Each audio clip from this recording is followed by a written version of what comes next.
Hi, I'm Jason from Blockout Blinds. I trust you're having a great day, and today I'm going to be talking to you about the dreaded stripe in the mesh awning.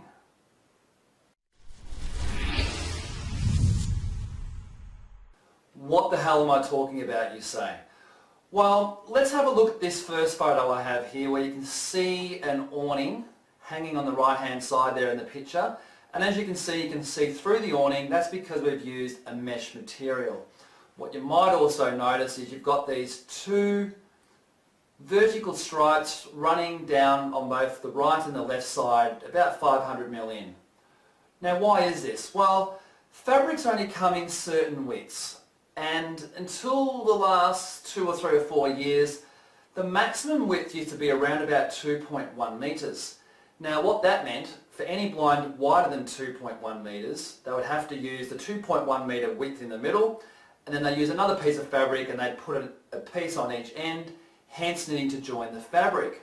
Now, using the canvas blockout fabrics, this is not a concern because the canvas blockout used to get sewn together, and because the light doesn't shine through, you don't really notice the join at all.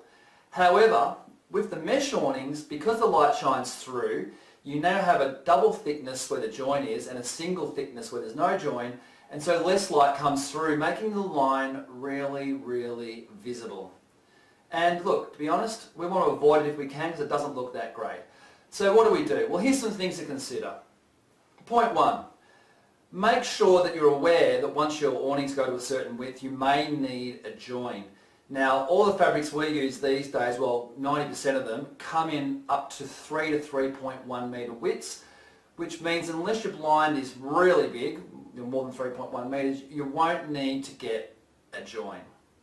Now, if you look in this second photo here, you can see we're looking out through a door, we have a mesh awning, and once again, it has a join. Now, this blind was wider than 3 metres, and it did need joins. But still, it's not quite how I'd like to see it. As you can see, the join is right bang smack in the middle of that window pane, that glass there. Very obvious. So what we do at Blockout Blinds is we would advise you that 1, the blind is wider than 3 metres and you will need joins.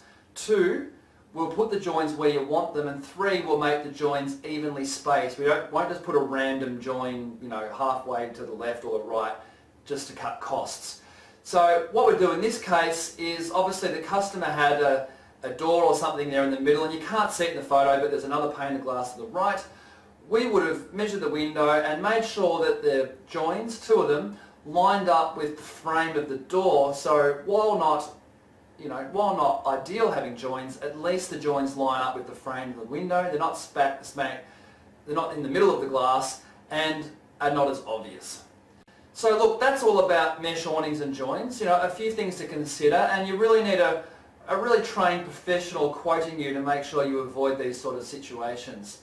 So there's another little tip for you. I hope you've enjoyed it. I hope you found it helpful, and till next time.